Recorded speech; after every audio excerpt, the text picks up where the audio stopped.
मरने के बाद क्या होता है? क्या हमारे शरीर में कोई आत्मा जैसी चीज होती है? यही चेक करने के लिए डॉक्टर डंकन मैकडॉगल ने 6 आदमी ऐसे पकड़े जो कुछ ही देर बाद टपकने वाले थे और उनको वजन नापने वाली मशीन पर लिटा दिया।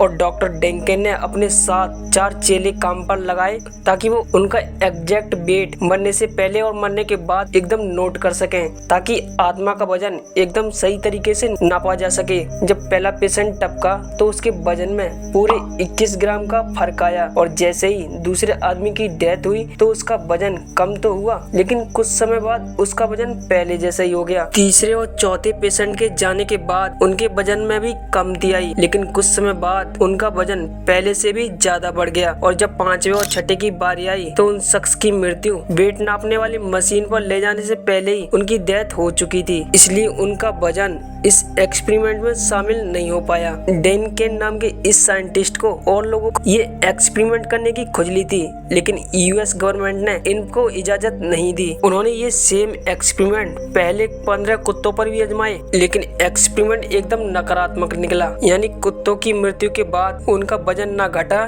ना बढ़ा। और आजकल लोग मानने लगे हैं कि उस पहले व्यक्ति को मरने के बाद जो वजन घटा था, यानी 21 ग्राम ही आत्मा का एक्चुअल वजन होगा। लेकिन साइंटिस्ट ने इसे साफ मानने से मना कर दिया है, क्योंकि एकदम सटीक नतीजा नहीं निकला था। साइंटिस्टों ने बताया इंसान के मरने के बाद उनके पेट में घटा चढ़ाव इसलिए आया होगा क्योंकि उनके फेफड़े में जो हवा होगी वो रिलीज हो गई होगी। और भी केमिकल रिएक्शन होती है एक मनुष्य के मरने के बाद जो इसका कारण रही होगी, जिसके कारण ये वजन में उतार चढ़ाव आया होगा। ये तो खैर रही डॉक्टर डंकन की बात। अगर आपको कोई अचानक डेड बॉडी पकड़ा जाए और कहे भाई साहब इसे थोड़ी देर देखते रहना, मैं अभी सुसु करके आ रहा हूँ, तो उससे साफ मना कर देना, वरना